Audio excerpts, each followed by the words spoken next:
말씀 앞에 나가도록 하겠습니다. 하나님 나를 사랑하신다. 하나님은 내 인생의 크고 비밀한 계획 가지고 계신다. 하나님은 오늘도 나와 동행하셔서 그 계획 이루어 주신다. 아멘. 그렇게 될 줄로 믿습니다. 아멘. 하나님께서 성경에서 그분의 백성에게 주신 말씀 중에 쉬운 말씀은 단 한 구절도 존재하지 않습니다. 그럼에도 불구하고 모든 말씀 중에 가장 어려운 말씀이 있다면 항상 기뻐하라, 쉬지 말고 기도하라, 범사에 감사하라는 이 말씀이 가장 어려운 말씀이라고 생각이 됩니다. 왜냐하면 하나님께서 우리에게 늘 감사한 상황만 주시는 것도 아니고 기뻐할 상황만 주시는 것도 아닌데도 하나님께서 기뻐하라고 말씀하시고 감사하라고 명령하고 계시기 때문입니다. 우리가 전도서에서 보는 것처럼 하나님께서 우리 인생에 두 가지를 늘 반복하여 주신다고 하셨습니다. 형통한 날도 주시고 공고한 날도 주십니다. 형통한 날에는 항상 기뻐하는 것도 쉽고 범사에 감사하는 것도 어렵지 않습니다. 그런데 곤고한 시절에도 불구하고 하나님께서 우리에게 주시는 명령은 바뀌지를 않는다는 겁니다. 어려워도 기뻐해야 되고 힘들어도 감사해야 된다는 것입니다. 사실 우리가 이런 명령 앞에 서게 되면 과연 이런 명령을 지킬 수 있는가 이런 생각을 먼저 하는데, 이런 생각으로 우리가 판단하기 이전에 먼저 이 말씀 안에 굉장히 중요한 전제 조건이 하나 있다는 사실을 기억하셨으면 좋겠습니다. 이 말씀 바로 이어서 어떤 말이 나오는가? 이는 그리스도 예수 안에서 너희를 향하신 하나님의 뜻이니라. 무슨 말인가? 이 명령은 모든 사람에게 주어진 것이 아니라 그리스도 예수 안에 있는 사람에게 주어진 것이고, 모든 사람이 항상 기뻐할 수 있는 것도 아니고 모든 사람이 범사에 감사할 수 있는 것이 아니라 적어도 그리스도 예수 안에 있는 사람이라면 이게 가능하다는 것입니다. 왜 그런가? 그리스도 예수 안에서 우리의 신분의 변화가 일어났기 때문입니다. 하나님이 우리 아버지가 되시고 우리가 그분의 자녀가 되었습니다. 적어도 하나님께서 우리 아버지시라면 하나님께서 우리 인생 가운데 펼쳐놓으신 일들이 나쁜 일일 수는 없다는 거죠. 아버지가 자녀에게 나쁜 것을 주고서 기뻐하라 할 일은 없지 않겠습니까? 당연히 이 믿음의 고백이 있다면 하나님이 내 아버지시라는 이 선을 따라서 항상 기뻐할 수 있어야 되고 쉬지 말고 기도할 수도 있어야 되며 범사에 감사해야 된다, 그렇게 명령하는 것입니다. 우리가 계속 살펴보고 있는 이 전도서 안에는 믿음이란 단어가 단 한 번도 나오지를 않습니다. 대신에 믿음이란 단어 대신 어떤 단어를 가장 많이 쓰는가? 지혜라고 하는 단어를 가장 많이 씁니다. 왜 믿음이 나오지 않고 지혜가 나오는가? 사실 이 두 단어가 단어만 다를 뿐이지 결국은 같은 내용이기 때문입니다. 하나님께서 모든 사람에게 지혜를 주시지를 않습니다. 어떤 사람에게 지혜를 주시는가? 여호와를 경외하는 자에게 지혜를 주십니다. 이 말은 여호와를 경외한다는 말 속에 이미 믿음이 전제되어 있는 것입니다. 오직 믿음 있는 사람이 지혜를 소유하게 되는 것입니다. 그렇다면 여러분, 지혜의 가장 기본이 무엇입니까? 이 솔로몬이 말하는 지혜의 가장 본질은 모든 주권이 사람에게 있는 것이 아니라 하나님께 있다는 것입니다. 만약에 주권이 사람에게 있다면 사람은 절대로 그가 경영하는 일 안에서 허무함을 경험할 수 없습니다. 내가 내 의지대로 일을 하는데 어떻게 허무해질 수 있습니까? 그런데 성경하는 이야기는 뭔가? 내가 내 의지를 가지고 아무리 살아도 내가 원하는 결론 도달하지 못한다는 겁니다. 왜냐하면 모든 주권은 사람에게 있지 않고 오직 하나님께 있습니다. 그리고 하나님이 주권을 가지고 계시기 때문에 형통한 날에도 기뻐해야 되지만 공고한 날에도 좌절이나 절망할 것이 아니라 생각해야 된다고. 왜냐? 하나님은 선하신데 절대로 나쁜 일을 우리 인생 가운데 던지실 이유가 없다는 것입니다. 그러니까 이 믿음을 가지고서 지혜자는 형통한 날이나 공고한 날에 똑같이 반응을 해야 된다는 거예요. 오직 하나님이 선하시다, 이렇게 믿어야 된다는 것입니다. 우리가 계속 살펴본 것처럼 전도서 3장에서 이미 전도자는 결론을 내렸어요. 하나님께서 모든 때를 지으시되 때를 따라 아름답게 하셨다고. 이게 믿음입니다. 그리고 이게 지혜입니다. 그리고 이 믿음과 이 지혜를 소유하고 있는 사람이라면 어떤 상황 속에서도 하나님을 인정하고 하나님께 반응을 해야 된다는 겁니다. 어떻게 해요? 감사함으로요. 또 어떻게 해요? 찬양함으로 반응해야 된다는 것입니다. 오늘 우리가 살펴보게 될 본문의 말씀은 하나님께서 한 사람에게 지혜를 주시면 그 지혜의 증거가 어떻게 드러나는가를 우리에게 보여줍니다. 절대로 지혜는 들어가서 가만히 있지 않는다는 겁니다. 증거를 만들어낸다는 겁니다. 가장 먼저 만들어내는 증거는 무엇인가? 얼굴에 광채를 나게 만든다는 것입니다. 1절 말씀, 누가 지혜자와 같으며 누가 사물의 이치를 아는 자이냐? 사람의 지혜는 그의 얼굴에 광채가 나게 하나니 그의 얼굴에 사나운 것이 변하느니라. 8장은 질문으로 시작됩니다. 누가 지혜자인가? 답이 바로 나옵니다. 얼굴에 광채가 나고 사나운 것이 변하는 사람이 지혜자이다. 그러니까 솔로몬은 이렇게 믿습니다. 지혜는 사람의 얼굴로 증거를 만든다는 겁니다. 얼굴에 이미 써져 있다는 거예요. 그 사람이 지혜자인지 지혜가 없는 사람인지, 그 사람이 믿음이 있는 사람인지 믿음이 없는 사람인지. 우리가 이 말씀을 이해하려고 그러면 사람의 얼굴이 언제 싸나워지는가를 이해할 필요가 있습니다. 여러분, 사람의 얼굴이 언제 싸나워집니까? 당황스러울 때요. 전혀 예측하지 못한 상황을 만날 때 사람의 얼굴이 싸나워지고, 또 하나 분노의 상황을 만났을 때 내가 이런 거 원하는 게 아닌데 자기가 원하지 않는 결론 앞에 서게 되면 사람은 아무리 감추려고 해도 인상 쓰게 됩니다. 그래서 주변 사람들이 뭐라고 말합니까? 인상 좀 펴라고. 지금도 그런 분들은 아니시죠? 우리가 의도하지 않지만 우리 마음이 불편해지거나 우리 마음속에 분노가 쌓이면 이건 당연히 얼굴로 올라와서 얼굴에 인상을 싸납게 만들게 한다고. 그리고 지혜는 이 싸나워진 인생을 펴준다는 겁니다. 왜 지혜가 사람의 인상을 펴주게 되는가? 앞에서 제가 말씀드렸듯이 솔로몬이 생각하는 지혜의 본질이 뭔가? 주권이 하나님께 있다는 겁니다. 하나님께서 모든 상황을 다스리고 계시기 때문에 지금 그 상황이 나한테는 처음 만나는 상황이라 당황스럽기도 하고 분노되는 상황일지도 몰라도 하나님께도 그 상황이 처음이겠냐는 거예요. 하나님께서 그 상황에서 모르시겠냐는 거예요. 그러니까 지혜자는 적어도 그걸 인정한다는 겁니다. 나는 모르기 때문에 화가 날 수도 있고 나는 이해할 수 없으니까 분노할 수도 있겠지만, 그러나 이미 하나님이 이 상황 속에 계시고 하나님께서 이 상황을 통해서 일하고 계시다는 지혜를 소유하고 있다면 그는 확신이 있을 거라는 겁니다. 모든 것은 합력하여 선이 된다.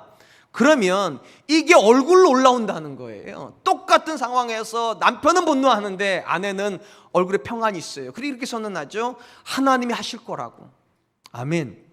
제가 어릴 때 우리 엄마가 저한테 늘 했던 말이 그거예요. 원준아, 넌 뒤로 자빠져도 복 받으니까 걱정하지 마. 똑같은 상황 앞에서 누구는 좌절하고 누구는 절망하고 얼굴에 싸나워지는데, 누군가는 하나님이 주시는 지혜를 소유하고서 세상이 감당할 수 없고 세상이 이해하지 못하는 그 평안을 얼굴로 보여준다. 그래서 솔로몬이 말하는 거예요. 지혜는 광채가 나게 하고 싸나운 것을 변하게 만든다고. 구약 성경에 보면 사무엘상이라고 하는 책이 나옵니다. 이 사무엘상은 이스라엘 역사에서 사사시대가 끝나고 왕정시대로 어떻게 전환되었는가를 보여주는 기록입니다. 혹시 이 사무엘상 1장에 어떤 기록이 들어가 있는지 아십니까? 참 감사한 건 천국에서는 이런 질문을 안 한다는 거죠. 그래서 제가 드리는 거잖아요. 사무엘상 1장에는 어떤 기록이 들어가 있을까? 사사시대를 끝내고 왕정시대로 연결시켜주는 한 중요한 인물의 탄생을 기록하고 있습니다. 그가 바로 사무엘이라고 하는 인물입니다. 이 사무엘에 대한 기록을 기록하기 위해서 가장 먼저 나오는 사람은 사무엘의 아버지인 엘가나라고 하는 한 남자가 나오고요. 이 남자에게는 두 명의 아내가 있습니다. 첫째 아내는 한나이고 둘째 아내는 브닌나입니다. 한나는 이 엘가나가 엄청 사랑하는 아내였는데 임신을 못합니다. 그래서 어쩔 수 없이 아마 브닌나를 후처로 드린 것 같습니다. 문제는 무엇인가? 이 한나가 왜 임신을 못하냐는 거예요. 우리가 생각하는 것처럼 불임 여성인가? 그렇지가 않습니다. 몸에 문제가 있는 게 아니에요. 그런데도 임신을 못해요. 성경은 임신을 못하는 이유를 이렇게 기록해 놓았습니다. 사무엘상 1장 6절 말씀. 그러나 여호와께서 그에게 임신하지 못하게 하심으로 그의 적수인 브닌나가 그를 심하게 격분하게 하여 괴롭게 하더라. 이런 말씀 앞에 서게 되면 굉장히 당혹스럽습니다. 한나는 믿음 있는 여자고 브닌나는 믿음 없는 여자입니다. 그럼 우리의 상식으로는 믿음 있는 한나가 아이를 잘 낳고 믿음 없는 브닌나는 아이를 못 낳아야 되는데 거꾸로 가고 있다는 거 일이요. 브닌나는 아이를 잘 낳아요. 더 큰 문제는 무엇인가? 한나에게 누가 아이를 못 낳게 하냐는 겁니다. 하나님이요. 여러분의 자녀가 대학을 못 가게 하시는 분이 하나님이라면 기분 좋으시죠? 오늘 시작한 사업이 내일 위태위태하게 하신 분이 하나님이시라면 마음이 막 엄청 행복하시겠죠. 그러니까 우리가 이런 말씀 앞에서 되면 당혹스러워요. 왜 하나님이 한나의 임신을 막고 계시는가? 판단하기 전에요. 그 다음 문제로 가보죠. 하나님께서 막고 계시니까 어떤 문제가 벌어지는가? 분인나가 한나를 격동케 시켜요. 아이도 못 낳는 것이, 여자 구실도 못한다고 이렇게 말을 하니 얼마나 화가 나겠어요? 얼마나 억울하겠어요? 그래서 이 한나가 하나님 앞에 울부짖으러 갑니다. 하나님, 내가 너무 괴롭다고. 결국 하나님께서 한나를 기도의 자리로 부르시기 위해서 그녀의 태문을 닫고 계신 거죠. 얼마나 울었는지 그 당시에 대제사장이었던 엘리가 볼 때 이거는 정상적인 여자의 모습이 아니라 생각을 해. 뭐라고 말하는가? 술을 끊으라고. 언제까지 술에 취해 있겠냐고. 한나가 말합니다. 내가 술 취한 것이 아니라 마음에 원통함이 있다고, 마음에 억울함이 있어서 하나님 앞에 하소연하는 거라고. 그제서 엘리가 말을 합니다. 평안히 가라고. 하나님께서 너의 기도에 응답하시기를 원하신다고. 그리고 한나가 엘리를 떠나서 이제 집으로 갑니다. 성경이 이렇게 기록을 합니다. 사무엘상 1장 18절 이르되 당신의 여종이 당신에게 은혜 입기를 원하나이다 하고 가서 먹고 얼굴에 다시는 근심빛이 없더라. 얼굴에 다시는 근심빛이 없더라. 이 말은 이전에 한나의 얼굴에는 뭐가 가득했다는 겁니까? 근심이 가득했다는 거. 왜냐? 원통함이 있으니까 얼굴로 나온다는 거 이게요. 근데 하나님께서 그녀의 기도를 들으셨다는 믿음이 들어오자 뭐가 제일 먼저 바뀝니까? 근심의 빛이 사라져 버리더라는 거예요. 그러니까 솔로몬의 지혜가 맞아요. 지혜가 들어가면 마음에 가득했던 원통함이 풀린다는 겁니다. 그러니까 이게 위로 올라와서 이전에는 근심 가득했던 얼굴이 다시는 근심이 없어져서 환해진다. 싸나운 것이 펴진다. 우리가 이 한나의 이야기 속에서 확인하는 것이 있습니다. 한 사람의 인생의 주권은 절대적으로 하나님이 가지고 계시다는 겁니다. 한나에게 몸에 이상이 없습니다. 근데 왜 아이를 못 낳습니까? 하나님이 맡고 계시니까요. 그럼 하나님이 왜 맡고 계십니까? 그래야 기도하러 오니까요. 왜 기도해야 됩니까? 그래야 기도함으로 아이를 낳을 수 있으니까요. 그럼 왜 기도함으로 아이를 낳아야 됩니까? 그래야 하나님께 바칠 수 있으니까요. 그리고 하나님께 바쳐진 믿음의 아들이라야 영적인 암흑기인 사사기를 끝내서 하나님이 다스리시는 왕정 시대로 연결시켜 줄 수 있다는 거예요. 그리고 누가 그 아이를 허락하십니까? 하나님이요. 주권이 하나님께 있어요.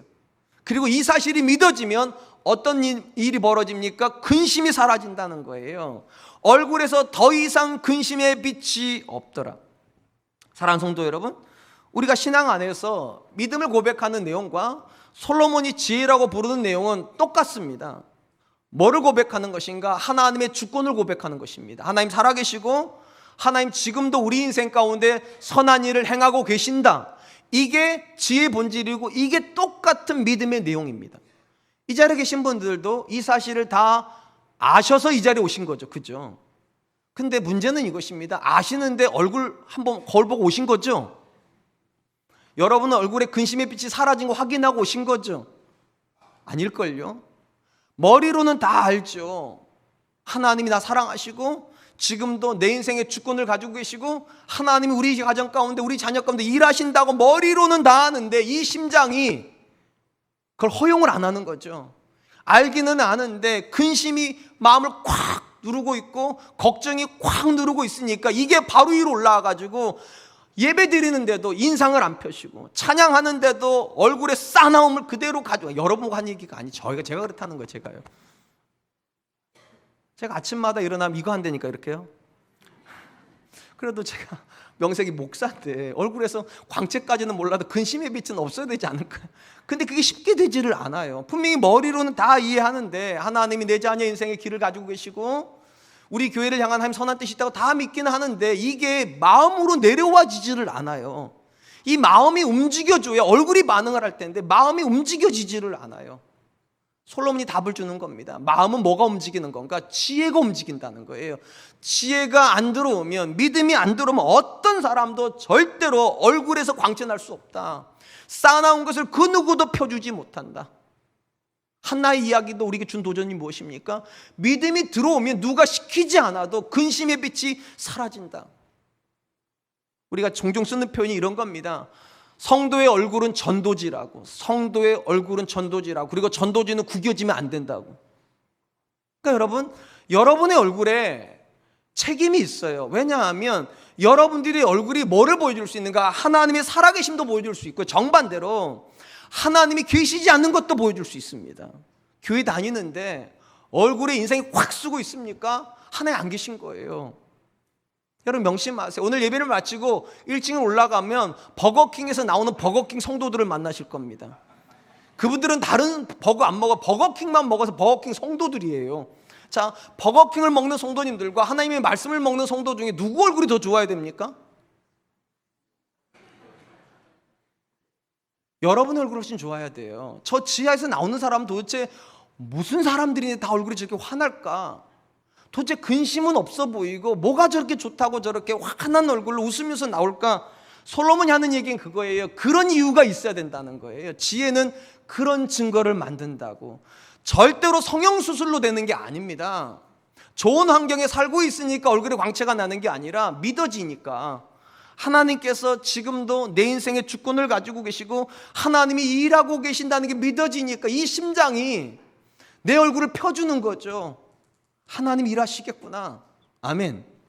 하나님이 반드시 합력해서는 이루어 주시겠구나.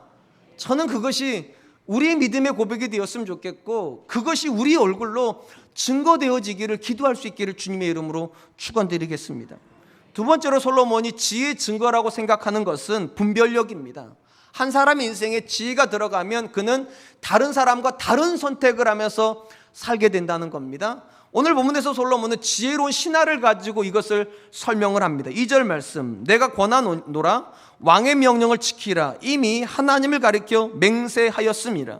성경적 관점에서 보면 모든 권세는 하나님이 주시는 것입니다. 그리고 이 사실을 인정하기 때문에 이스라엘 사람들은 왕이 세워질 때 맹세를 하는 거예요. 왕에게 순종하겠다고.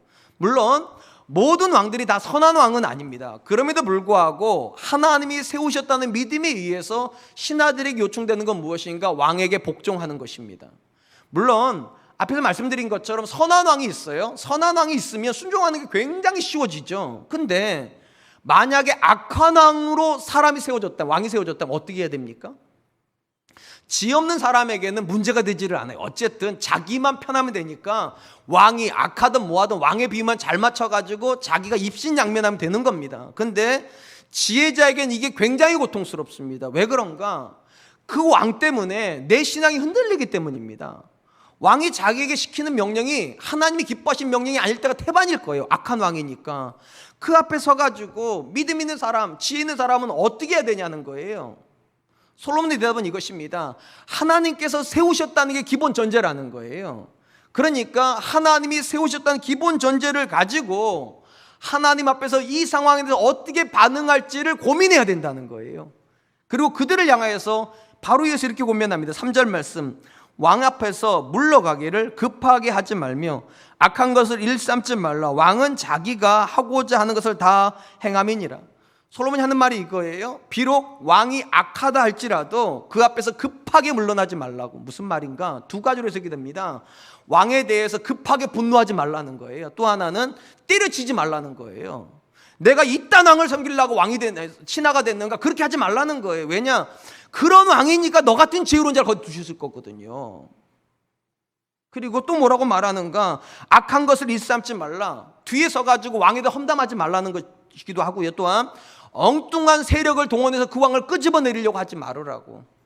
잘못하다간 이 왕이 너의 신을 위롭게 만든다는 거예요. 왕에게는 모든 걸 할 수 있는 힘이 있으니까. 그러니까 잘못된 행동은 지혜자를 위급하게 만들 수도 있다는 것입니다. 솔로몬이 전도서에서요, 우매자의 행동이라고 지적했던 것 중 하나가 급하게 판단하는 겁니다. 그리고 급하게 판단하면 어떤 문제가 벌어지는가? 분노가 일어납니다. 오늘 본문에 급하게 물러난다는 말의 표현이 분노한다는 거예요. 그러면 여러분, 우리는 어떻게 해야 됩니까? 대부분의 사람들은 대부분 이렇게 상황이 들어오면 즉각적으로 반응을 합니다. 그러니까 분노가 일어나죠. 근데 성도에게는 지혜가 중간 다리 역할을 해야 된다는 겁니다. 또 믿음이 중간 다리 역할을 해야 돼요. 무슨 말인가? 상황이 들어옵니다. 마음에 분노가 일어납니다. 근데 이거를 믿음을 통과시켜야 된다는 거예요. 지혜를 통과시켜야 된다는 거예요. 그리고 지혜를 통과할 때 어떤 생각을 통과해야 되는가? 하나님이 세우신 사람이라고. 아무리 악한 존재일지라도 하나님이 세우신 존재라는 이 믿음을 통과시킨 다음에 행동을 결정해야 된다는 거예요. 그러면 절대로 급하게 분노하지도 않고 급하게 때려치우지도 않는다는 거예요. 왜냐? 그 상황에서 여전히 내 눈에는 악해 보여도 하나님의 선한 뜻은 이루어지고 있으니까. 혹시라도 지금 이 자리에서 오늘 예배드리고 그 남편 포기하려고 하시는 아내분들이 계십니까? 조금만 좀 참으세요. 그렇게 흥분하지 마시고, 오늘 예배 마치고 나서 그 아내 포기하려고 하는 신실한 남편분들 계십니까? 너무 급하게 판단하지 마세요. 오늘 예배 마치고 그 사업 때려치겠다고 하는 분들이 계십니까? 그렇게 생각하지 마세요. 하나님께서 그 결혼을 시키신 이유가 있을 거예요. 그 사업을 시키신 이유가 있을 거예요. 믿음으로 먼저 통과시키라는 그거를요. 하나님께서 왜 이런 남자를 내게 주셨을까? 왜 이런 아내를 내게 주셨을까? 왜 그런 자녀를 주셨? 믿음으로 통과시킨 다음에 급하게 물러나지 말으라고. 하나님의 선한 뜻이 있음을 인정하라고. 여러분, 요셉의 이야기를 좋아하시죠? 저도 굉장히 좋아합니다. 여러분, 요셉의 이야기의 가장 하이라이트가 어디라고 생각하십니까? 물론 요셉이 애굽의 총리가 되는 장면일 겁니다. 그런데 요셉의 이야기의 진짜 하이라이트는 요셉이 22년 만에 그의 형들을 만나는 장면입니다. 17살에 요셉은 형들에게 버림받았습니다. 10명의 형들이 한결같이 요셉을 버려버렸습니다.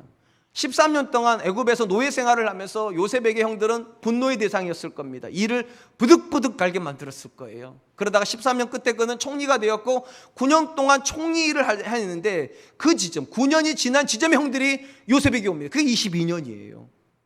요셉이 형들을 만났을 때 처음에는 분명히 분노가 일어났을 겁니다. 그런데 요셉이 형들을 보는 순간 그는 분노를 멈추기 시작합니다. 왜 멈췄는가?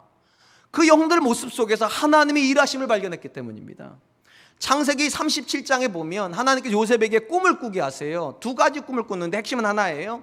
너의 형들과 너의 부모가 너한테 경배하는 날이 올 거라고. 이 꿈을 주셨는데 22년 동안 이 꿈의 실체가 뭔지를 몰랐는데 형들이 자기 앞에 와서 무릎을 꿇는 걸 보는 순간 하나님이 22년 동안 이 꿈을 이루고 계셨구나.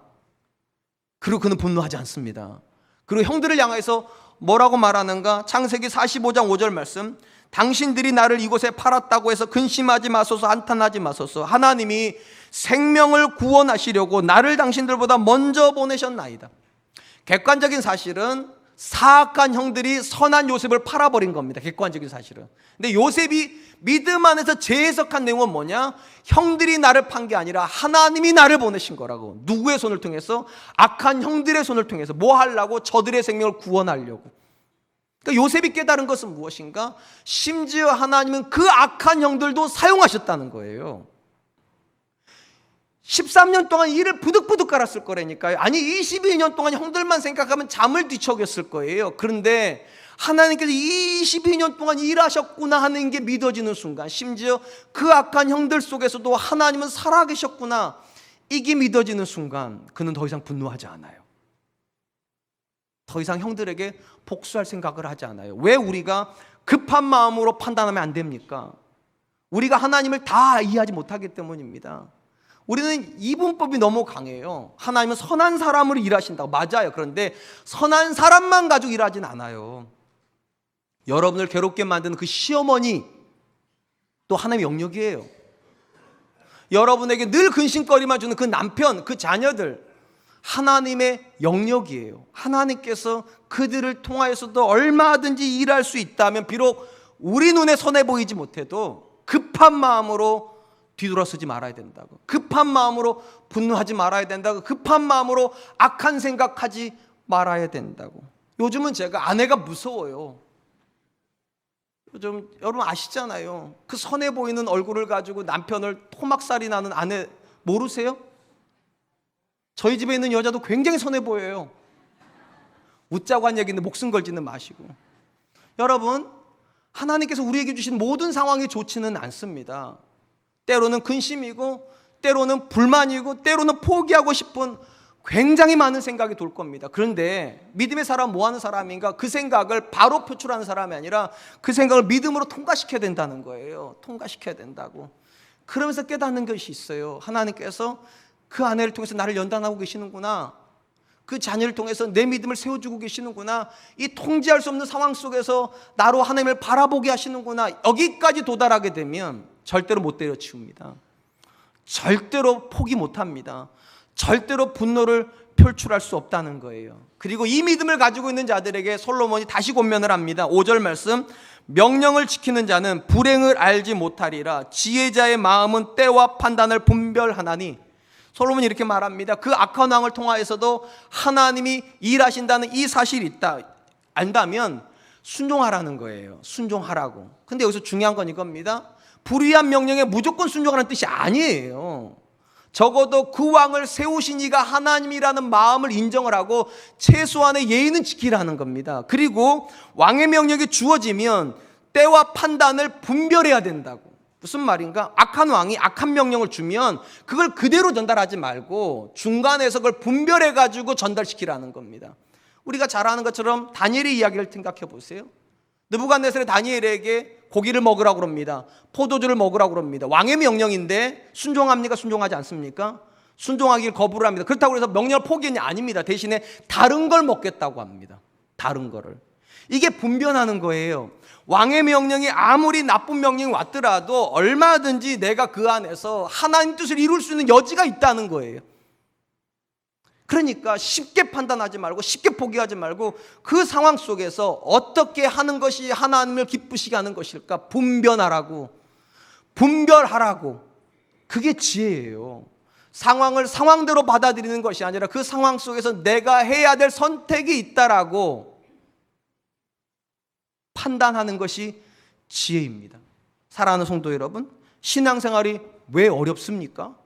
하나님께서 우리를 천국에다 두시고 신앙생활하라고 하신 게 아니라 악이 가득한 세상 가운데 두시고서 신앙생활하라고 하시기 때문이에요. 그리고 뭐라고 말씀하시는가? 너희는 이 세대를 본받지 말라고. 그들 세계에 살고 있다고 그들처럼 살지 말라고. 그래서 어려운 거예요. 그들은 분노할 수 있는데, 그들은 화도 낼 수 있는데, 그들은 때려치울 수도 있는데, 그들은 악을 동원할 수도 있는데 우리는 그렇게 할 수 없다고 말씀하시니까 이게 과연 가능합니까? 솔로몬의 이야기는 이겁니다. 가능하다고. 왜 가능한가? 지혜의 기본 전제가 있다고 그랬잖아요. 주권이 하나님께 있다고. 악한 사람이 다스리는 세상 아니라고. 악이 이기는 세상 아니라고. 하나님이 다스리시고 하나님의 선한 뜻은 이루어지고 있으니까 아무리 악해도 쉽게 포기하지 말으라고. 아무리 절망적인 상황이 되더라도 쉽게 분노하지 말으라고. 하나님이 일하시고 계시다고. 아멘. 이 분별이 없으면 지혜는 의미가 없습니다. 이 분별하려고 하는 마음이 없으면 우리가 하나님께 드리는 예배도 의미가 없습니다. 그런데 하나님 어떤 상황에 넣어놓으시든지 간에 그 상황 속에서 하나님이 기뻐하시는 걸 찾아내겠습니다. 하나님이 기뻐하시는 사람으로 살겠습니다 하면 그 사람은 지혜 있는 사람이라는 거죠. 저는 우리 사랑과 함께 성도님들이 즉각적으로 반응하는 사람들이 아니라 믿음으로 반응하는 사람 되었으면 좋겠고 지혜로 분별할 수 있는 분들 되시기를 주님의 이름으로 축원드립니다. 마지막으로 한 사람이 지혜를 가지고 있다는 세 번째 증거는 그 사람 안에는 괴로움입니다. 괴로움이 지혜의 증거입니다. 오늘 보면 말씀 6절에 이렇게 되어 있습니다. 무슨 일이든지 때와 판단이 있으므로 사람에게 임하는 화가 심함이니라. 굉장히 어려운 말이에요. 일단 솔로몬이 이렇게 말했습니다. 무슨 일이든지 때와 판단이 있다. 쉽게 말하면 때를 정하시는 것 하나님이시고요, 각 사람을 판단하시는 것 하나님입니다. 그런데 이거를 믿으면 뭐라고 말하는가? 화가 심하다고. 괴로움이 심해진다는 겁니다. 이게 왜 이렇게 되는가? 그 다음 말을 들여다보면 금방 알 수 있어요. 그 다음에 이렇게 돼 있어요. 장래일을 알 수 있는 사람 없고, 바람을 주장할 수 있는 사람도 없으며, 죽는 날을 주장할 수 있는 사람도 없고, 전쟁의 때를 예측할 전쟁을 피할 수 있는 사람도 없다. 무슨 말인가? 어떤 것도 내 뜻대로 안 된다는 거예요. 우리 이렇게 생각합니다. 하나님께 반드시 악을 심판하실 거라고, 하나님 때가 있을 거라고 그렇게 믿어요. 그 다음 어떻게 하는가? 내가 때를 가늠하려고 그래요. 올해만 지나면 하나님께서 저 악한 사람을 내려오게 하시고 나를 높여주시겠지. 이번 시험에는 내 자녀에게 하나님께 은혜 주셔서 반드시 악한 자녀들보다 더 잘되게 하시겠지 하고 꾹 참는데, 내가 정한 시간을 다 지났는데도 나는 여전히 그 모양 그 꼴이고, 악한 사람은 계속 승승장구할 때 안 괴롭겠습니까, 여러분? 하나님께서 반드시 악한 자를 심판하신다고 믿고는 있는데 아무런 일이 일어나지 않아요. 그리고 의로운 사람은 반드시 높여준다고 믿고 있는데, 판단을 믿고 있는데 하나님이 절대로 나를 쳐다도 보시지도 않고 내 인생에 전혀 좋은 일이 일어나지도 않을 때 여러분 안 괴로우세요? 다 성이 군자시네요. 괴롭죠. 그게 왜 안 괴롭겠어요? 그러니까 마음속에 이런 생각이 들어요. 예수님이 이게 무슨 의미가 있나 도대체. 아무리 기도해도 아무 변화도 안 일어나고, 안 믿는 저것들은 저렇게 잘 사는데 나는 왜 이렇게 괴롭고, 도대체 때려치워야 되겠다. 근데 때려치우지도 못해. 왜 못 치우느냐? 거기 보니까 이렇게 돼 있잖아요. 악이 그의 주민들을 건져낼 수 없다고. 지혜가 뭐라고 말하는가? 악은 절대로 너에게 유익이 없을 거라고. 눈에 보이는 걸 보면 악을 쫓아가야 될 것 같은데 지혜는 자꾸만 내 마음속에 뭐라고 말하나, 너 절로 가면 죽어. 그러니까 이러지도 못하고 저러지도 못하니까 가랭이가 찢어지는 거죠. 예수님 믿으니까 죄는 짓지도 못하겠고, 안 짓자니 저들이 짓는 죄가 너무 부럽고, 뭐 저만 그런가요? 이 자리에 계신 분들은 다 선한 생각만 하고 계시는군요. 아닐걸요? 여러분, 믿음이 깊어지면 왜 근심이 많아지는 줄 아십니까? 우리가 생각하는 것처럼 믿음이 이론이 아니에요. 1 더하기 1이 2가 돼야 될 것 같은데 1 더하기 1이 빵도 되고 1 더하기 1이 마이너스 100도 돼버려요. 그때 들어가 보면 너무 괴로워요. 우리가 하나님께 기대하는 것은 평안인데 하나님 우리에게 괴로움을 주세요. 아무리 생각해도 그 나쁜 놈은 잘 되면 안 되는데 그 나쁜 놈이 잘 돼요. 아무리 생각해도 내 남편은 착하고 선한데 그 남편은 지질이도 풍상을 떨어요. 이게 왜 안 괴롭겠어요? 자, 여기까지 오면 오늘 설교가 좀 이상하다? 오늘 말씀 좀 이상하다는 생각이 드실 거예요. 왜냐하면 지혜의 첫 번째 증거가 뭐였습니까? 얼굴에 광채가 나고 싸나운 거 펴준다며. 근데 마지막 오니까 다시 얼굴이 싸나워지는데요, 지금요. 그럼 이게 뭐가 정답인 거예요? 지혜는 얼굴을 펴주는 거예요? 구기는 거예요, 도대체? 둘 다예요. 무슨 말인가? 지혜가 단순하게, 아주 단순하게 무조건 두럼 얼굴을 펴지게 만드는 게 아니라는 겁니다. 지혜는 반드시 괴로움을 통과하게 되어 있다는 거예요. 반드시요. 우리가 생각하는 것처럼 그렇게 인생은 쉬운 문제도 아니고 믿음은 쉬운 문제가 아니에요. 너무 많은 괴로움을 만나야 돼요. 믿음으로 키운 자녀인데 자꾸만 어려움 당하는 거 봐야 되고, 믿음 가운데, 기도 가운데 작정해서 시작한 사업인데도 안 되는 걸 경험해야 되고, 믿음의 남편인데 믿음의 아내인데 나를 속상하게 만드는 그런 상황을 반드시 지나가야 돼요. 어떻게 지나가야 됩니까? 어떻게 얼굴에 광채가 나면서 싸나운 것을 피해가면서 그렇게 지나갈 수 있습니까? 제가 서론 시작할 때요, 가장 어려운 명령이 3가지라고 그랬어요. 항상 기뻐하라, 쉬지 말고 기도하라, 범사에 감사하라. 여기서 중요한 거, 왜 우리가 쉬지 말고 기도해야 됩니까?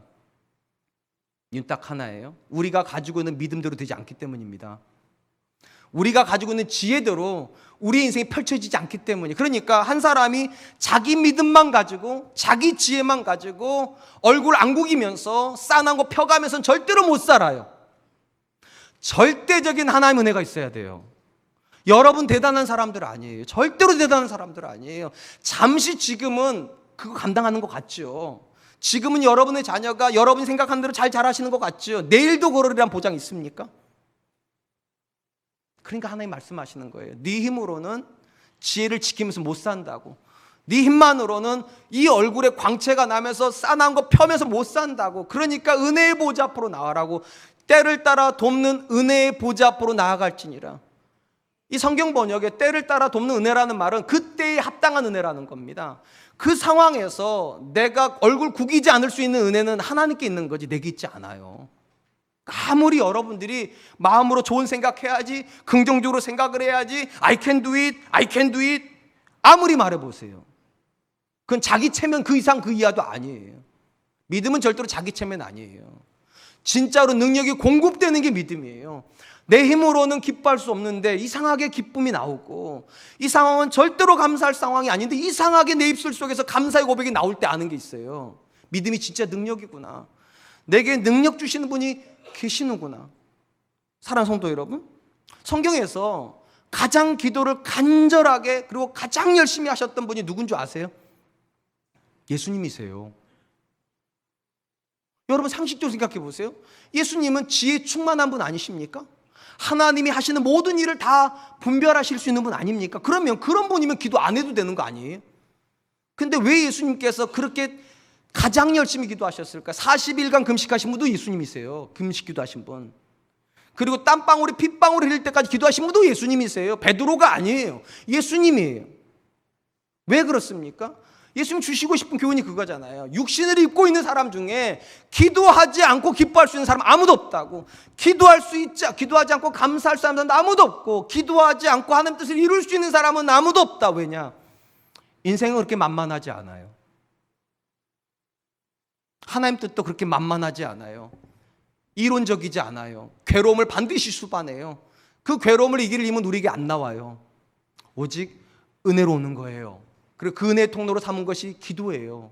너는 내게 부르짖으라고.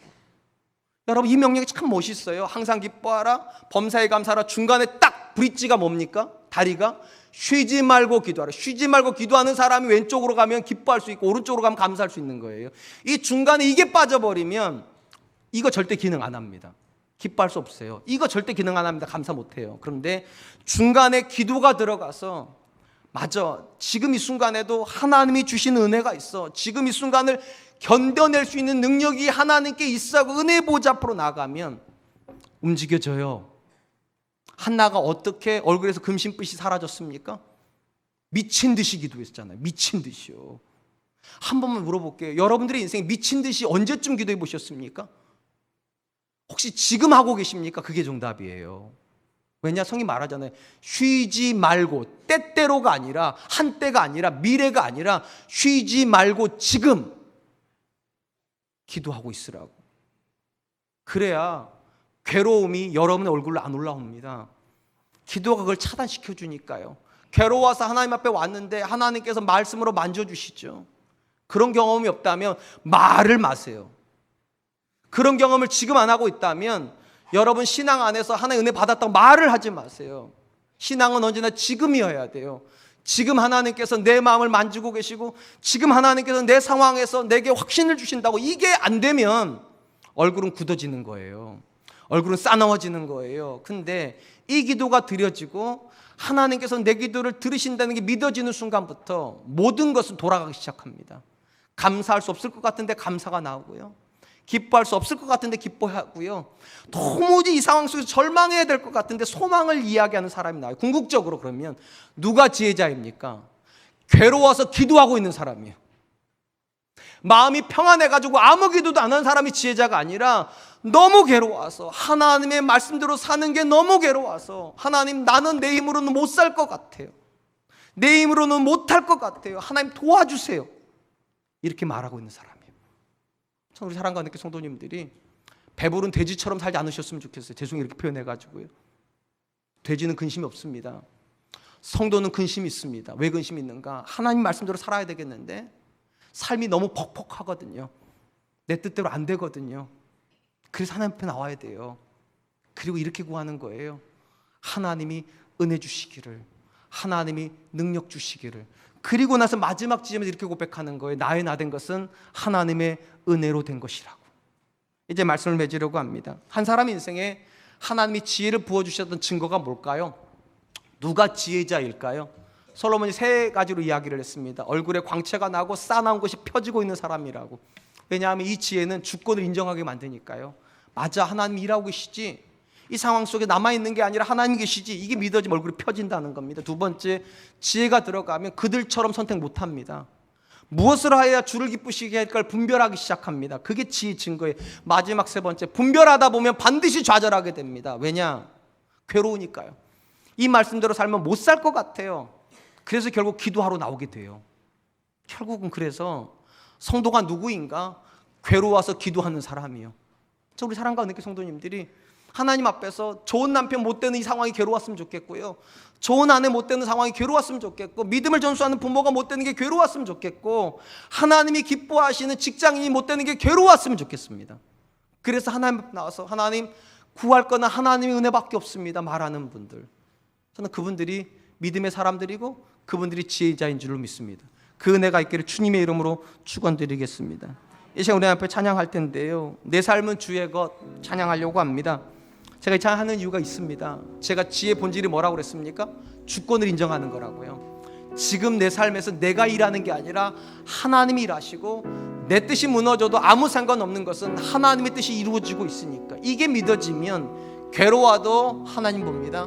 이게 믿어지면 아무리 괴로워도 인상은 펴지게 되어 있습니다. 우리 찬양 드리면서 하나님 믿어지게 해주십시오. 내 삶이 내 거가 아니라 하나님의 것이고 하나님이 빚어주고 계시다는 이 사실을 믿어 은혜 보좌 앞으로 나아가게 달라고 우리 같이 한 번만 찬양하겠습니다.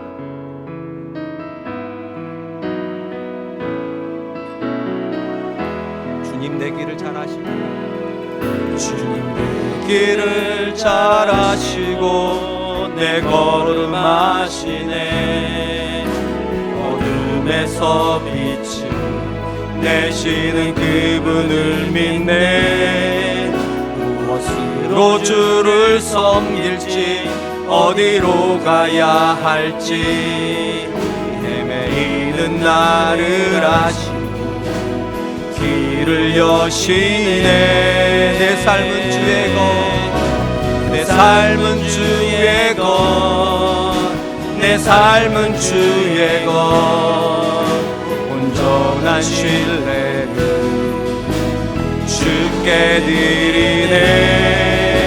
보이지 않아도 믿음으로 걷네. 주 영광 바라보며 주만 따르네. 한 번만 더 합니다. 주님 내 길을 잘 아시고 길을 잘 아시고 내 걸음 아시네.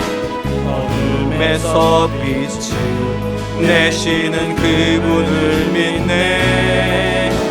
무엇으로 주를 섬길지 어디로 가야 할지 이는 나를 아시고 길을 여시네.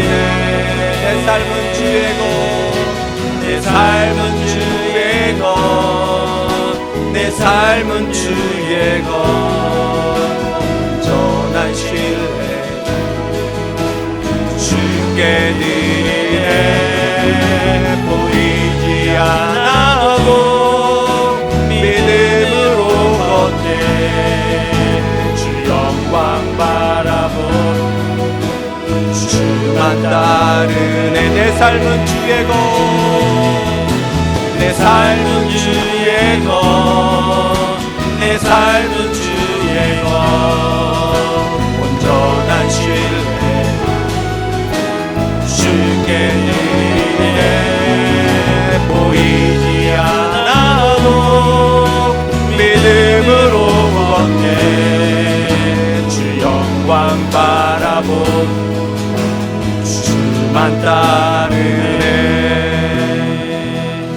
사랑 성도 여러분, 저도 압니다. 여러분의 인생이 얼마나 퍽퍽할지를요. 저도 경험해 봤습니다. 인생이 뜻대로 안 된다는 것을요. 그래서 하나님 필요한 겁니다. 내 뜻대로 되면 하나님 왜 필요합니까?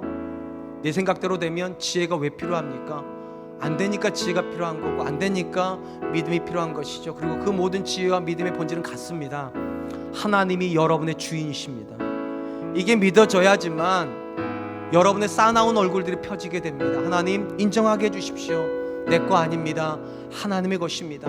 그리고 하나님이 주인이시라면 내 삶에서 내 뜻대로 살지 말게 해주시고 분별하게 해주십시오. 무엇을 하여야 주를 기쁘시게 할까 분별하게 해주시고, 분별한 그 삶을 살다가 괴로워지면 하나님 그것이 정상인 줄 알아 은혜의 보좌 앞으로 나아가 은혜 주시기를, 능력 주시기를 구하는 사람 되게 해주십시오. 하나님, 내가 기도하는 사람이 되어 내 삶 속에서 하나님이 일하심을 보는 지혜자가 되게 하여 주시옵소서. 우리 같이 한 번만 기도하겠습니다. 기도합니다. 사랑이 많으신 하나님 감사합니다. 오늘도 귀한 시간 주시고 하나님 말씀 앞에서 지혜의 본질이